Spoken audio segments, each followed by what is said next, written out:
In today's episode, we are going over an evidence-based guide to Achilles tendinopathy for physical therapists. We're going over assessment and treatment. Let's get rolling. First and foremost, thank you so much for your support. You truly allow me to do what I love for a living. If you guys weren't watching this, I wouldn't be able to produce this content, and I enjoy doing it. So thank you so much. My name is Dan Pope. I'm a physical therapist. I'm a coach. I'm a personal trainer. I'm a meathead. I love fitness. I've loved fitness ever since I was a little guy, right? This is the Fitness Pain-Free Show where we help coaches and physical therapists like yourself get your patients out of pain and back to training like they should. If you're watching this on YouTube, please hit that like button, comment, and subscribe to the channel. It helps me out greatly. If you're listening to this as a podcast, please leave me a positive rating and review. Again, that helps tremendously. If you want to go that extra step and support me further, consider subscribing to Fitness Pain-Free Insiders. Insiders is a comprehensive educational resource and toolkit for the fitness and rehab professional. If you want to learn more from me, I get a lot of people asking me that question. This is the next logical step, okay? Think about Netflix, but for trainers and physical therapists. So basically, this is premium content that I've been producing every month for the past 5 years or so. It has over 100 webinars, ebooks, and complete guides. You have access to a private Facebook group to have all your questions answered by me. You can decide upcoming podcast topics. And best of all, it's only $1 to get started. Afterwards, I just bumped up the price to $12.99 per month. Still pretty cheap, and you can just cancel at any time. All right. So if you're interested, head to fitnesspainfree.com, click on the programs link, and click on Fitness Pain-Free Insiders Online Library. Again, next logical step if you want to learn from me. So go ahead and click on that and get started. So before we get started, I want to talk a little bit about where this information is coming from. So I've taken the majority of the information in the lecture today from this consensus statement called the Dutch Multidisciplinary Guideline on Achilles Tendinopathy. And apparently, this was an astronomically large amount of work that the authors went through. Okay, it was published in the British Journal of Sports Medicine. So obviously a good publication. And I've listened to the authors speak about the article on the BJSM podcast. And I highly recommend you guys check that out. The article is also open access. So I'll leave a link to that in the show notes, as well as the podcast on BJSM. So if you want more information, you can obviously get it pretty easily. The other thing about this lesson today is I'm going to be giving you recommendations. And a lot of the recommendations are coming directly from these authors based on this paper here. What's important to understand is that we don't always have all the research we need to make good recommendations. So some of these recommendations are based on what was thought to be the best guidelines that is related to the best available research. So we don't always have available research for these recommendations. And I'll just try to let you know when this occurred, okay, throughout the course of this presentation. Let's get rolling. So first and foremost, let's define Achilles tendinopathy, okay?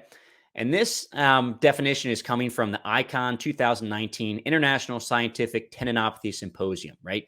So basically what this sounds like is they're taking the smartest tendon researchers in the world, and they all come together for a conference specifically on tendons, right? And they start to make decisions on what we're going to be calling tendon problems like tendinopathy. Sounds like one big tendon party, right? Maybe one day I'll get invited. But yeah, I'm taking this definition from these guys, right? Men and women, I'm sorry, not just guys. So Achilles tendinopathy and tendinopathy in general is not primarily an inflammatory condition. And this is probably not news to you, right? If you're a physical therapist and you've been living underneath a rock, and maybe you didn't know this, but generally speaking, when people have tendon problems, it's usually not primarily inflammatory. Certainly it could be, but generally speaking, it's mostly this apathy condition, right? And in this apathy condition, there are some pro-inflammatory cytokines, but largely pain is not because you have a whole bunch of inflammation, okay? So based on these guidelines from the ICON 2019 Symposium, tendon pain, right, should be called tendinopathy, right? So tendinopathy is a preferred term for persistent tendon pain and loss of function related to mechanical loading, okay?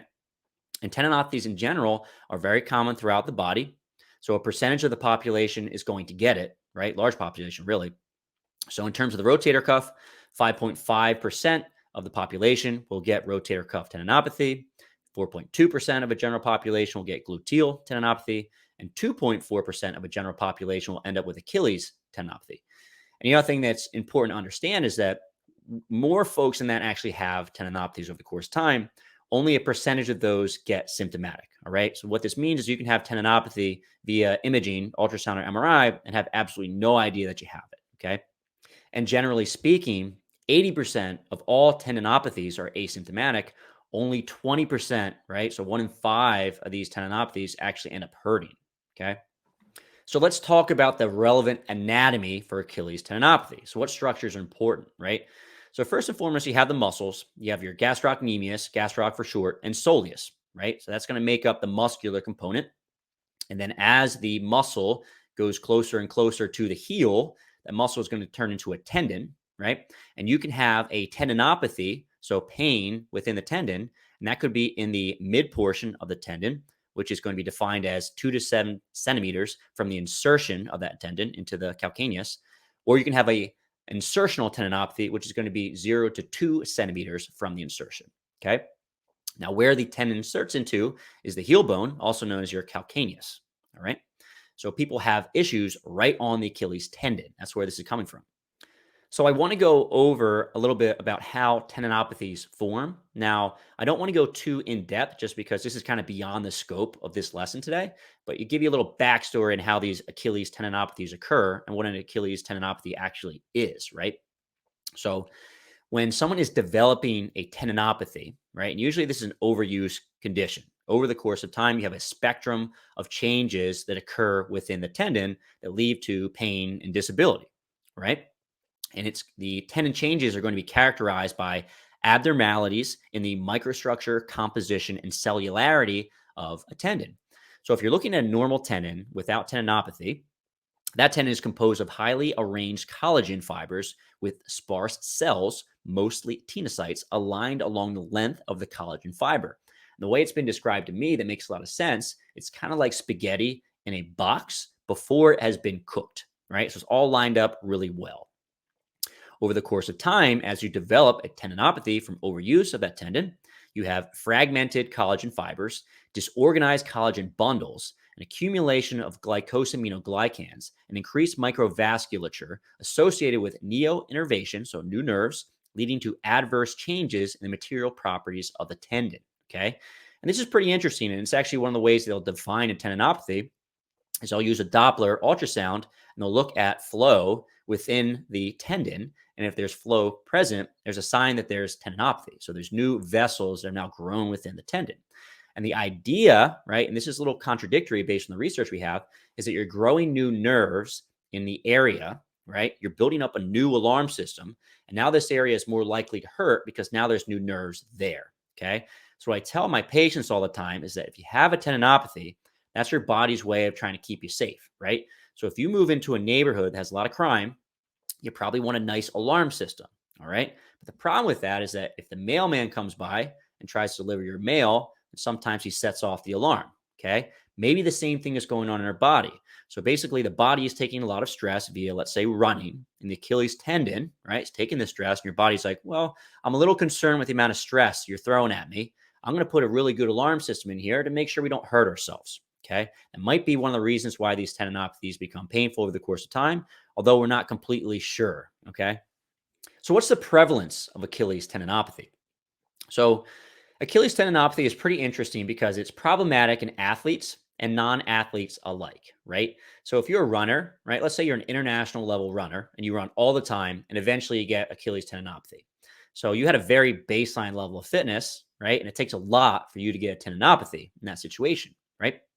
But also happens in non-athletes. So let's say you're largely sedentary and one day you decide to go for a walk and you never do that. And the next day your Achilles is killing you, right? So a lot of the reason why Achilles tendinopathy comes about is probably because our level of fitness is so variable. So in a sedentary individual, it doesn't take much to set off the tendon, right? And in a high level athlete, it's going to take more to set off that tendon, okay? And this is going to be super relevant when we talk about rehabilitation a little bit later. So in Dutch general practice, Achilles tendon symptoms occur in 2 to 3 patients per every 1,000 adult patients, so a decent amount. These numbers are coming from Dutch general practice because this is a Dutch paper, again, that we're talking about. And then runners have a 52% chance of having tendon symptoms over their lifetime, right? This makes total sense. So if you're a runner, the Achilles tendon is just taking a lot of stress, you're probably a little more likely to experience Achilles tendinopathy just because of the stress you're throwing on that area. Okay. So in runners, it's actually quite common. I consider myself a runner. I have had Achilles issues off and on for years and years. Currently, the past, I would say about a year and a half, I've been doing extremely well. So kind of knock on wood. Let's hope it doesn't pop up again in the future. Maybe I'll use some of the principles I'll talk about in this lecture today to help me. So what are the risk factors for developing Achilles tendinopathy? Okay. So basically, if I have something present, right, let's say a flat foot, right, or maybe I'm overweight, will this increase my likelihood of getting Achilles tendinopathy? Okay. Well, here's what the authors found. So the risk factors for developing Achilles tendinopathy were quinolone antibiotics. So it's a type of antibiotic. It's a class of antibiotics that can increase your risk of having tendon problems, especially the Achilles tendon, right? That definitely falls in that. Weak plantar flexion strength. So weak calf muscles basically increase your risk. Training during cold weather. So yes, it does seem like if you train in cold weather, it's going to increase your risk of Achilles tendinopathy. And lastly, abnormal gait patterns, which was decreased forward progression of propulsion and lateral foot rollover. And maybe we'll talk about these in later lectures, but this is not the topic for today. Okay. What was not a risk factor for developing Achilles tendinopathy, or which of these risk factors kind of had mixed research to show it was a problem, right? So one is foot shape. Okay. So some folks have a stiffer foot. Some people have a flexible foot. Some people have more or less pronation or supination, maybe at rest, right? Or with running or walking. So if you start looking at this research as a whole, some studies will say that these foot positions are related to pain problems, right? Increase your risk for developing Achilles tendinopathy, and some not. Okay. So I'm not going to sit here and tell you that foot posture is not important, right? And some folks it probably is, and other people it's not, but it's at least not a strong risk factor for developing Achilles tendinopathy. And some research will show it is, and some research shows it's not. Okay. So what are the modifiable risk factors we can actually do something about to reduce our chance of getting Achilles tendinopathy, right? So for one, we can probably work on our plantar flexion strength or just work on our calf strength. Okay. So here's the problem. We don't have a lot of great research to show that if you strengthen your calf, you're less likely to develop Achilles tendinopathy. We do have research to show that if you have a weak calf, it's going to lead to an increased risk of developing Achilles tendinopathy, right? And one study we do have right now was looking at, I believe it was NFL athletes. They did eccentric strengthening halfway through a season and actually found that didn't reduce your risk of getting Achilles tendinopathy, okay? So maybe if we started this strengthening program in the months leading up to the season, maybe we'd have reduced injuries throughout the course of the season, but we don't necessarily have the research to show this. So again, the authors made recommendations based on the information we have, although this hasn't been fully studied yet, okay? So we're looking to have a strengthening program to the plantar flexors or calf muscles at some point prior to the season and maybe throughout the course of the season, right? The other piece that we probably want to have a gradual increase in load on the Achilles and progress slowly over the course of time. And we'll talk about the acute to chronic workload ratio a little bit later, but suffice to say, it's probably smart to slowly ramp up the amount of stress you throw at your Achilles and not spike your training volume at any given period of time. So how do we prevent Achilles tendinopathy? Well, first and foremost, I don't think we figured this out, right? We don't have the research to support all this. This paper was trying to put out some recommendations that might be useful, but again, just keep in mind, this hasn't been fully studied at this point, okay? So the first recommendation was to optimize your training program. And essentially what that means is you want a gradual increase in stress over the course of time, okay? So if you're an athlete, then you probably want to start doing calf strengthening at some point in the off season and slowly start to ramp up the stress on the Achilles throughout the off season and then to the preseason so that you're ready when you actually compete in your sport, okay? For the average person, that might mean keeping a little bit of calf strengthening into your general weight training program. And if you plan on starting a new season of, let's say, hiking, right, for fitness, you probably want to ramp up your stress on the Achilles over the course of time, starting with small hikes, working to larger hikes over the course of the summer, right, so on and so forth. Next, we want to be able to tailor the type of strengthening program to the type of sport that you're dealing with, okay? An example I'm using here is going to be a runner versus a soccer player. So a runner, someone who does kind of long distance running, they go straight ahead and they do lots and lots of repetitions, right? And there's not a ton of variety in how fast you go, generally speaking. Compare that to a soccer player who has to be able to tolerate running They have to be able to tolerate jogging. They have to accelerate. They have to be able to decelerate. They have to be able to change directions. The forces on the Achilles are going to be quite a bit different than a general runner. And if you compare this to someone who just wants to be able to walk outside without hurting their Achilles, the programs can be very different. So we have to think about the specific needs of the patient when we're making a program. Okay. What else can we do to prevent injury? Calf muscle strengthening, right? And again, we don't have a ton of research to support this, but it makes sense. Make the calf, make the Achilles more robust. It's probably less likely to hurt over the course of time. And the last recommendation is just to wear warm clothes during cold weather. And obviously, this may seem like a no-brainer, right? And I kind of agree with it. But the other thing is that we don't have a study that says wearing sweatpants is going to reduce your risk of Achilles tendinopathy compared to wearing shorts in the wintertime playing soccer. Okay. So it makes sense. You probably should try to wear warm clothes, but we don't have the research to kind of confirm that this is going to reduce your risk. How do we diagnose Achilles tendinopathy? Well, first and foremost, I think it's really important to understand there's no gold standard for ruling in Achilles tendinopathy. Okay. What I mean by that is that in some studies, they'll use an MRI or an ultrasound or arthroscopic surgery to confirm whether or not you have a specific injury or pathology, right? So if I have a labral tear, I open up the shoulder and I look and I say, yep, the labrum's torn, that's your gold standard right there. So the problem with tendinopathies is that we know the large majority of these are going to be asymptomatic. So if you take an MRI or an ultrasound of your Achilles tendon, and you have pain in that area, it's a little tough for us to know whether or not the Achilles is actually the source or what's giving you your pain by the Achilles, right? So what that means is that sensitivities and specificities of certain tests really aren't going to mean much because they have to be compared to a gold standard, which we don't have. Okay. That being said, how can we diagnose Achilles tendinopathy? What do we think are the best tests to kind of rule in or rule out Achilles tendon problems? So first and foremost, localized pain in the Achilles, right? So basically the pain is on the Achilles tendon. The next piece is that you have pain with increased loading. So if I do a double-legged calf raise, it hurts a little bit. Then I do a single-leg calf raise, it hurts even more. And if I jump on that leg, it hurts even greater, right? That's a sign that you've got an Achilles tendon issue, okay? And the last piece is, or excuse me, the next piece is pain on palpation. So if I squeeze the Achilles tendon, it should hurt and reproduce those same symptoms the patient's talking about, okay? And lastly, you may have some tendon thickening. And what's important to understand is that some folks will have Achilles tendon pain, but they don't have thickening yet, just because tendinopathy occurs over the course of time. It's going to start with very minimal thickening and increase over the course of time, right? Getting ahead of myself, but the thickness of the tendon does not necessarily influence your prognosis, right? So if you have a super thick tendon, I'm not like getting super scared and saying, wow, you're never going to get better. Look how thick that thing is, right? So you can have a lot of pain and a very thin tendon. You can have very little tendon and a very thick tendon over the course of time, right? If you guys are looking for a video where I show you how to go through this diagnosis of Achilles tendinopathy, I made one, right? So go ahead and click on the link. I'll put it right up here, okay? And if you're watching this on a podcast version, then just head over to the show notes and I'll put the link in the show notes for that, okay?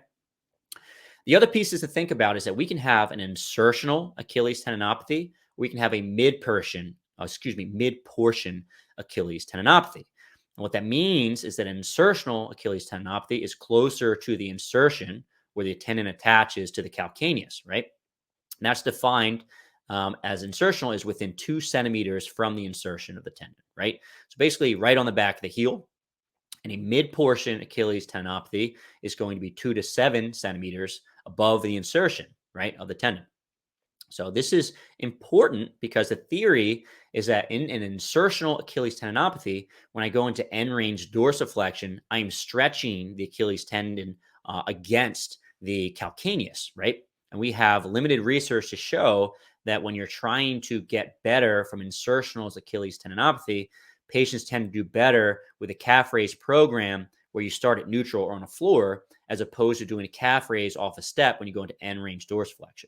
Again, the thought process being is that if you have irritation at the insertion of the Achilles tendon, then when you go into end range dorsiflexion, it stretches the tendon across the calcaneus and irritates the Achilles tendon, right?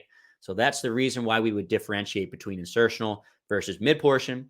And the other thing to keep in mind is that most of the research on Achilles tendinopathy is on mid-portion Achilles tendinopathy. So take some of these recommendations with a grain of salt if you're working with insertional patients, okay?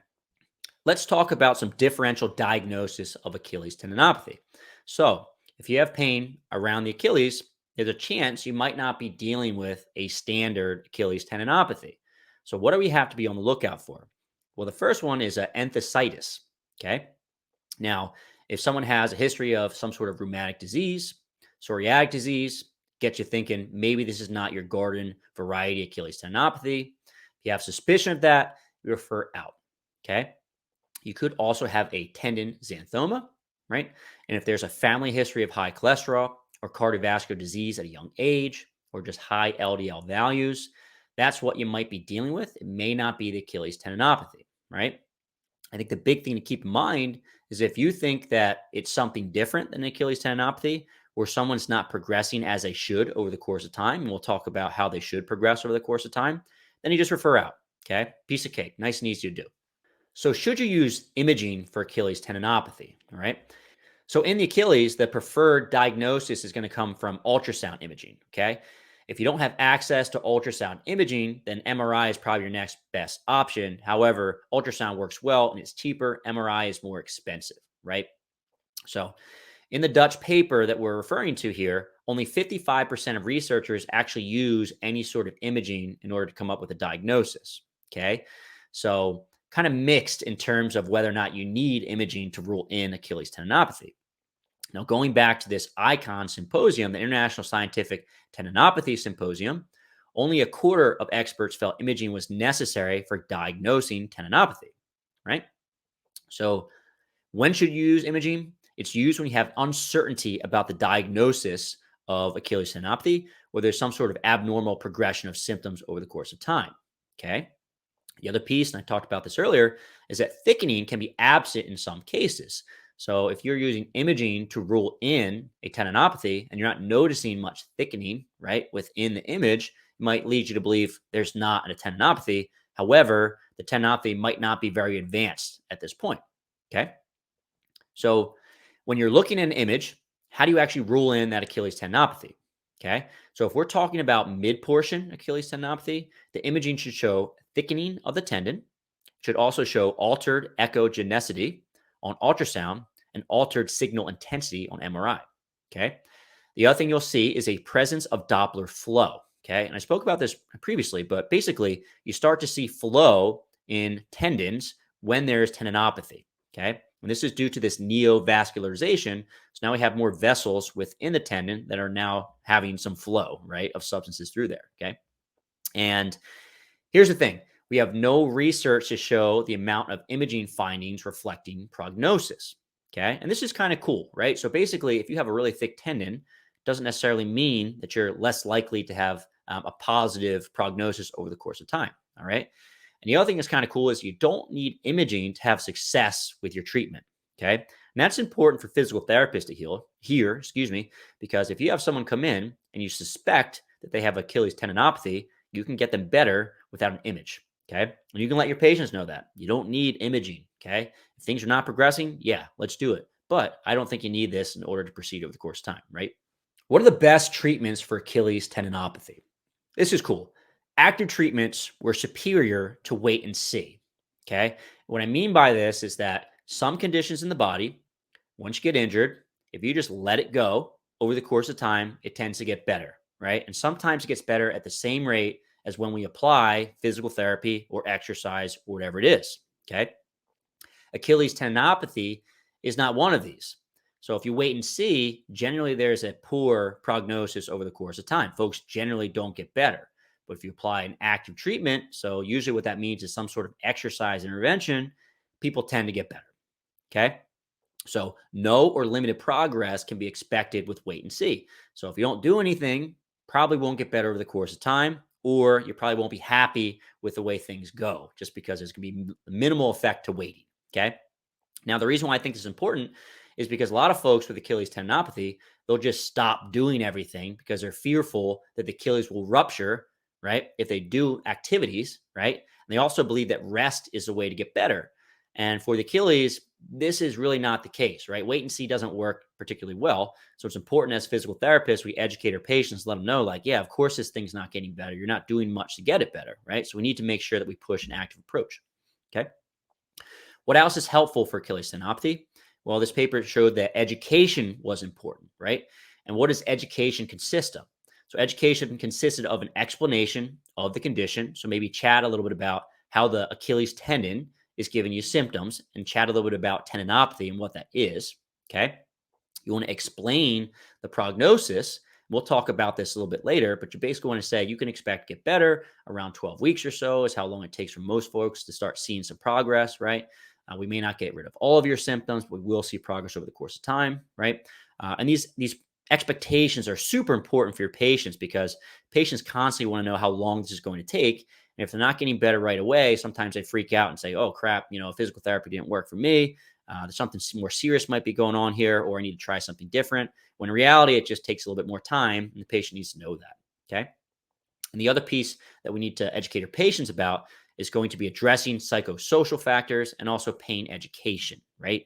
And the pain education piece is coming from one study in particular from Karin Silbernagel. I think I'm saying her name right. But anyway, she was looking at athletes, right, who had Achilles tendinopathy. And in one of the groups, they had the athletes stop any activity that created pain. In the other group, they had them continue exercising, right, continuing with their sport. And they kept their pain levels at a 5 out of 10 or less when doing these activities. Anything greater than that, they should stop. And they had them modify activities for the first 6 weeks in the first group, and the other group modified their activities again, but they were allowed to have some pain. What they found is there was no difference in outcome. So generally speaking, it's okay to have some pain when you have Achilles tendinopathy with your activities. You want to probably keep it below about a 5 out of 10. Again, that's just one study. So I'm not sure that that's the gold standard, but at least in my mind, it shows me that, yes, it's okay to have some pain. It's not a bad thing. Let's keep you doing the things that you love and continuing to compete, because we know that if we pull back too much, get deconditioned, and that ends up being a problem long-term as well, right? So educate your patients about how much is okay to push through pain-wise. If you push through too much, that can be a problem. So it's probably a moderate amount of pain that you're able to work through. And if you do too much, maybe makes you worse, right? Lastly, we want to educate our patients about load management. And this comes back to that pain education piece as well. But we may have to temporarily get rid of provoking activities, replace these activities with less painful activities, right? And like I said, so if someone has pain with running and it's extremely painful, we're probably gonna have to pull back, right? At least for me, if someone has pain with, let's say, high speed running, I may just pull back the speed a little bit, right? They can continue to run, but maybe have to keep that at a lower RPE or a lower heart rate range or something along those lines. If I'm an athlete, maybe I can't do sport specific drills, but I can continue to jog, right? Someone that's very, very painful when they jog, maybe we have to take them back to uphill walking or maybe doing an elliptical or something along those lines. But generally speaking, we want to pull back the beginning of someone's therapy experience, right? Replace the activities with more suitable activities that feel a bit better. And over the course of time, we just slowly ramp up, right? We want to talk to our patients about acute to chronic workload ratios, which basically means that if you throw too much at your Achilles tendon over what it's used to, you're more likely to flare it up.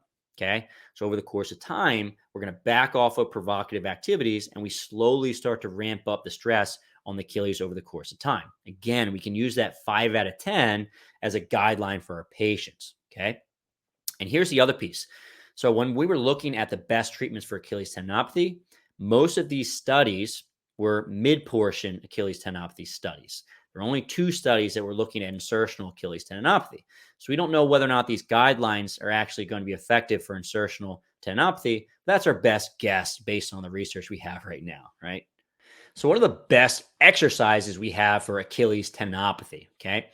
And when I'm talking about best exercise, I'll give you a little context.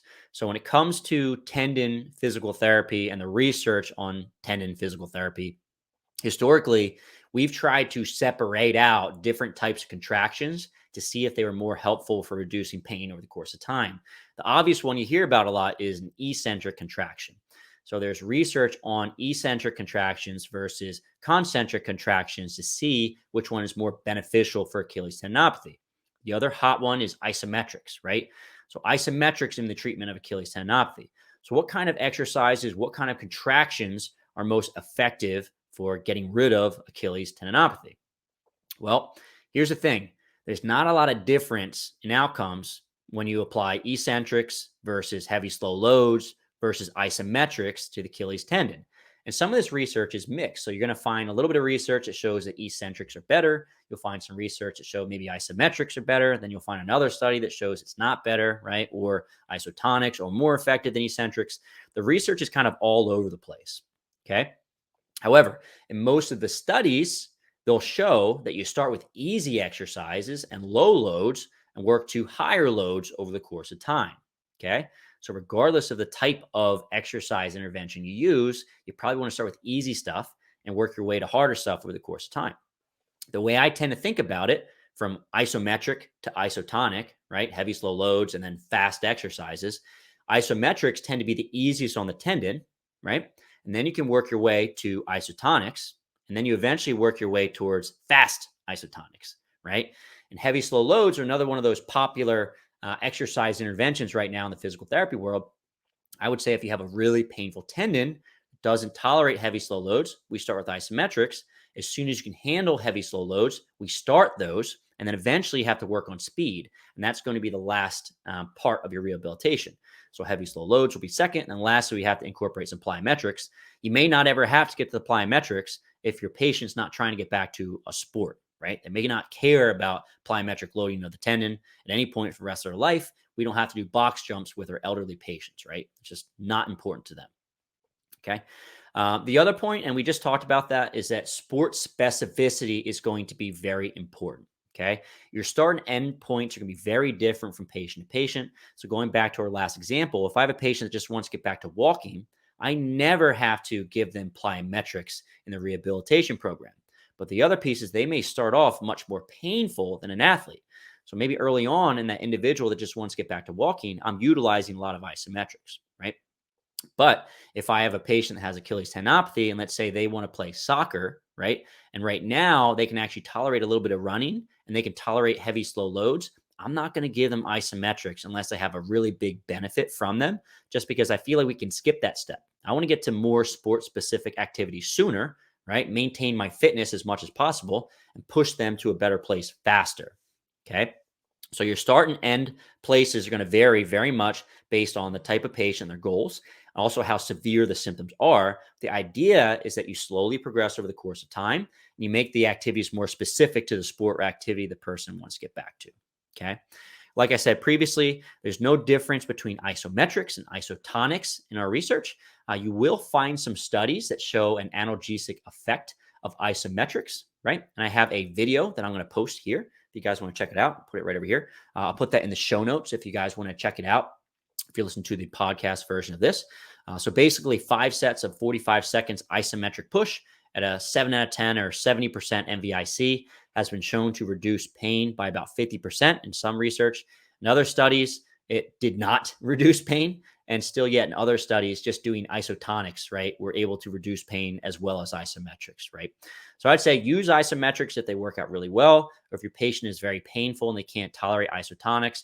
But keep in mind that all types of contractions, all types of exercises seem to be beneficial for Achilles tendinopathy, and just use the exercise that fit the patient as best as you can. Okay. The other piece, and I'd mentioned this before, there's a bit of research to show that mid-portion Achilles tendinopathy should be treated a little bit differently than insertional tendinopathy. So essentially in this one study, exercise on a flat surface worked better than working off the edge of a step for insertional Achilles tendinopathy, right? But that's just one study. The other piece is that for most folks, they're going to have their ankle bend beyond neutral throughout the course of their life, and certainly in sport, right? So maybe we start off with their physical therapy with less end range dorsiflexion when we do our strengthening, and over the course of time, we progress a little more into end ranges, right, as tolerated. Okay, just a thought. The last piece is that if you look at how long it takes for patients to get better over the course of time, so you look at prognosis, right? You're going to need at least around 12 weeks worth of strengthening to see some difference. Now, some folks are going to get better faster, but the majority of folks, it takes longer to see progress. Okay. The other piece is that when you perform exercise for the calf, it doesn't always mean you're going to have a complete resolution of symptoms, right? And I think that's really important. You set that expectation to your patients from the get go and say, you know what, these exercises are going to improve you, but it doesn't necessarily mean that you're going to have a complete resolution of all of your symptoms, right? Because a lot of patients will actually get upset if they still have pain despite them making a ton of progress. Okay. So set those expectations and let them know over the course of time. This is going to be slow. And it's not like you're going to have a complete resolution of symptoms. Most likely, you're still going to have some left over the course of time, right? What are some good additional treatments for Achilles tendinopathy if conservative treatment fails, right? So basically, if you try physical therapy, if you're trying the right type of physical therapy, I'll say, which includes some sort of active strengthening that's progressive over the course of time, includes some sort of education and some unloading of provocative activities early on and slowly ramps over the course of time. If that's not working well, what are our next steps, right? So first and foremost, you want to make sure that your patients have good expectations, right? Make sure they know that you need to do a good physical therapy program, a good progressive loading program for at least 12 weeks to have some sort of decrease in your symptoms. If you still have some symptoms, but you're making progress, keep going. Doesn't mean that you're not doing well. It just takes longer, right? And you can't expect your symptoms to completely go away, right? Because these additional treatments we have, some of them are more invasive, and it's not like they're going to be uh, skyrocket your treatment to the next level. In some cases, they can, but the other part is that the reason why we don't push these additional treatments is because the research isn't really super robust to show that they're going to be much better than just doing exercises. Okay, so keep that in mind. So before we talk about what's recommended as additional treatment, let's talk about what's not recommended, because you see athletes do this all the time. We want to be able to counsel our patients about what to do, what not to do, right? So first and foremost, NSAIDs have been shown not to be effective for Achilles pain, right? And the other piece is that it may interfere with our pain monitoring model. So basically what that means is that when patients exercise, we want to make sure that they don't push through too much pain. If they're taking ibuprofen, we're not sure if we're doing too much, okay? So the reason why we may say don't take ibuprofen is because we want to make sure that A, patients know this is not going to help you in the long term, right? B, we want to make sure it doesn't mess up with how much pain you have. So we're not prescribing too much exercise because we're masking this pain, all right? The other piece about NSAIDs is that you can have gastrointestinal complications. And believe it or not, a lot of people die every single year from NSAIDs. So there's definitely a risk of people having more serious complications that may be small, but the risk is still there, right? I've never heard of anyone dying from a calf raise, right? However, sometimes people will have adverse reactions to NSAIDs, okay? Next, cortisone, right? And thankfully, I see very few people that end up having a cortisone shot in their Achilles tendon anymore. Okay, what we've shown with cortisone in the Achilles is that it is not effective over a placebo treatment. And the other problem here is that we know cortisone is going to weaken tissue. And we have research to show that injecting cortisone to the Achilles is going to be associated with a higher risk of rupturing your Achilles tendon. Okay. So I would not recommend cortisone injection into the Achilles really at all. I can't see a reason why I would. Now we're going to talk about what works as an additional treatment for Achilles tendinopathy, right? So again, and I already spoke to you about this, but a lot of the research of these different treatments, right? There's not a ton of great research to show they work well. All right. So when you're talking to your patients about these additional treatments, when conservative treatment fails, just have to have this shared decision-making process and let them know what we do and don't know about these treatments and how effective they are, right? So you might have a patient that fails conservative treatment, and all of a sudden they're like, all right, what's the next step? I want to do surgery. Well, we're not sure how effective surgery is. So it's not like if you fail your conservative treatment, surgery is definitely going to work. Patients need to understand that. Okay. And the same thing goes for different types of treatments we'll talk about below. Okay. So we're uncertain about all the effects of these treatments. So shockwave therapy is something that may work in folks who have Achilles tendinopathy. And the authors recommended at least 3 sessions performed with physical therapy, right? PRP injections or other sorts of orthobiologics may be effective. However, the research here is conflicting.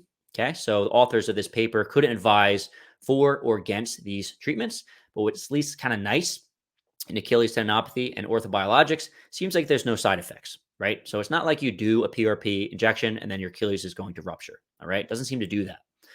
They can be painful and it can be costly. So it's important that your patients know that this may be something that's helpful for you, but we're not sure. And the other piece that it's probably going to hurt, right? It costs a lot of money, All right. So again, shared decision making with your patient. And lastly, what else can you try that has mixed evidence for its support? Things like night splints, inlays, collagen supplements, ultrasound, friction massages, laser, and light therapy. Something like a heel lift is another easy thing you can give a shot. That's not, it's fairly conservative and not invasive at all. So, again, just make sure that your patients know that we're not exactly sure how well these work, and there's something to try after you've kind of exhausted the low hanging fruit. So, if nothing works over the course of time, should you consider surgery for Achilles tendinopathy? So again, we're uncertain of the effects of these surgeries. It hasn't been studied as well as we'd like. Okay. So make sure that your patients understand that before they just go under the knife, expecting that this is going to fix their problem 100%. Okay.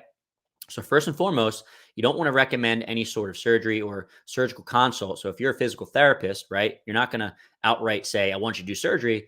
You're going to send them to a surgeon, and the surgeon and the patient can make that decision over the course of time. Okay. You want to have at least 6 to 12 months of no progress. So, despite everything you threw at it, the entire kitchen sink, you're not making any progress whatsoever. Make sure your patients know that over the course of time, if your symptoms are going down, great, continue with exercise. If you're not back to 100%, it doesn't mean you need surgery. It may mean you just need to be patient, continue, right? So again, lack of high quality research to show that surgery is effective for Achilles tendinopathy. What they end up doing in Achilles tendinopathy is going to vary based on whether or not you have an insertional issue versus a mid portion issue.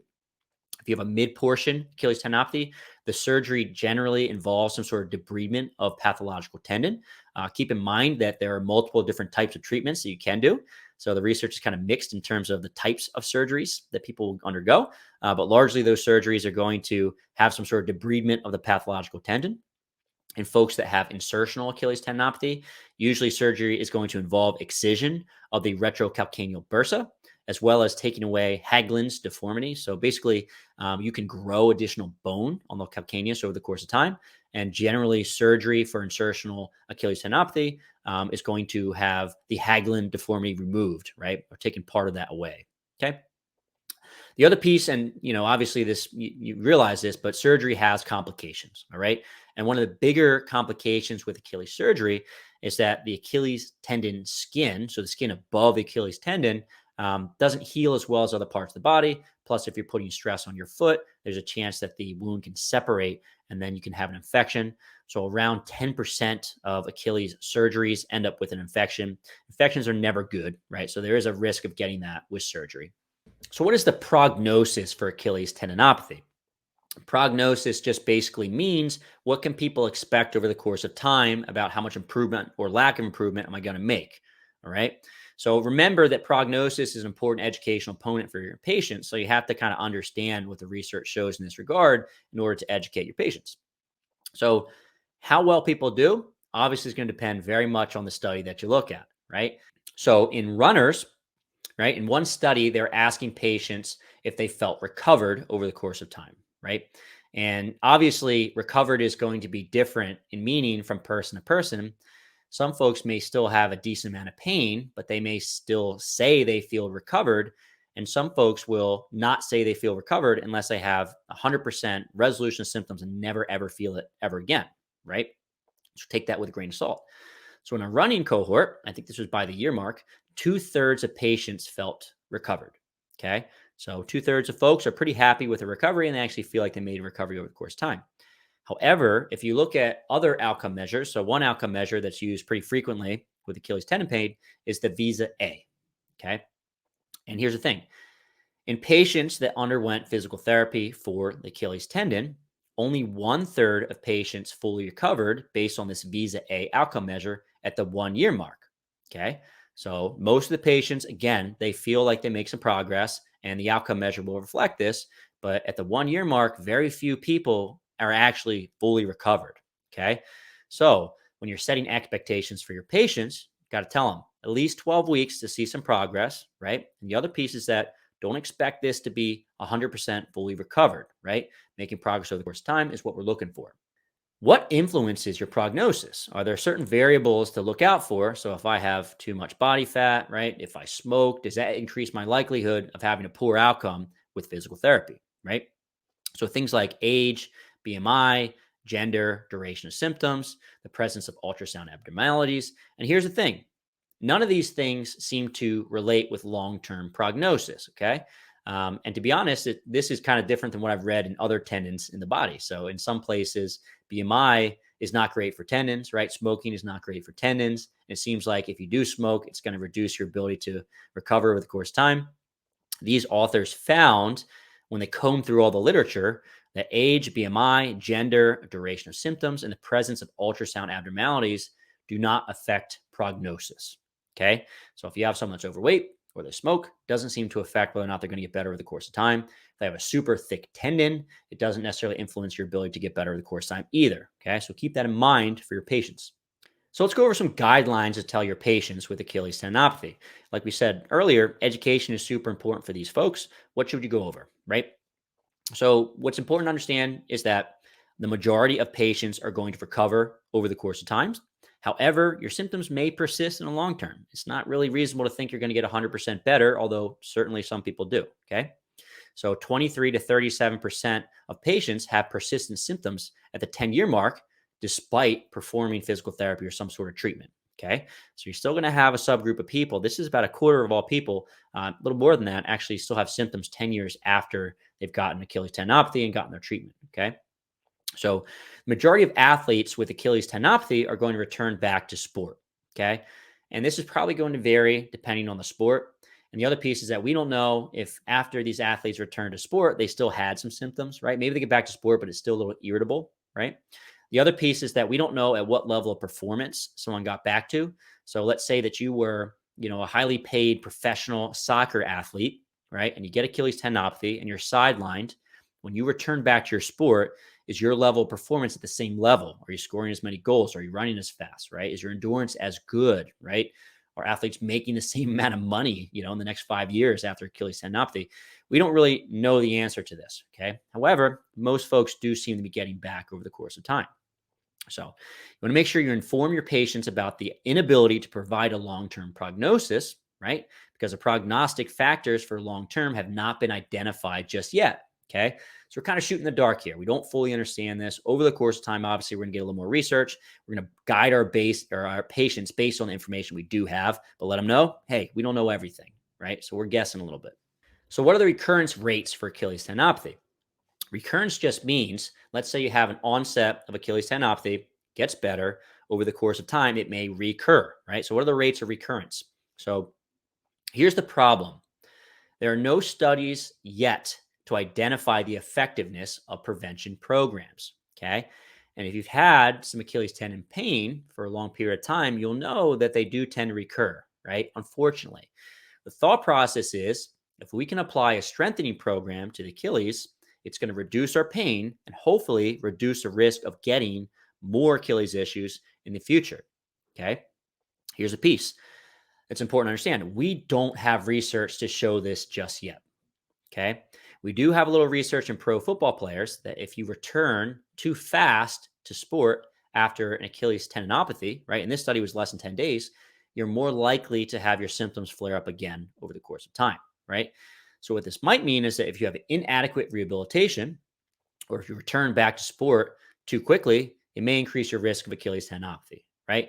Like we said before, it looks like it takes about 12 weeks to see some progress. So if you're returning before those 12 weeks, you're probably increasing your risk of having problems, but we don't know that yet. It hasn't been studied, okay? So when we think about rehab for athletes, rehab should probably take months, right? Like I said, up to 12 weeks, as opposed to just a couple days to weeks, right?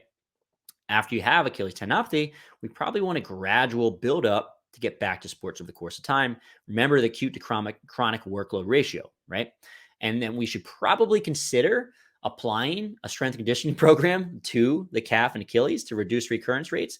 But we just don't have the information about whether or not that's effective. So I'm hoping to see some more research over the next few years. It makes sense. Having some strengthening for the Achilles is probably going to prevent problems over the course of time. We don't know that yet.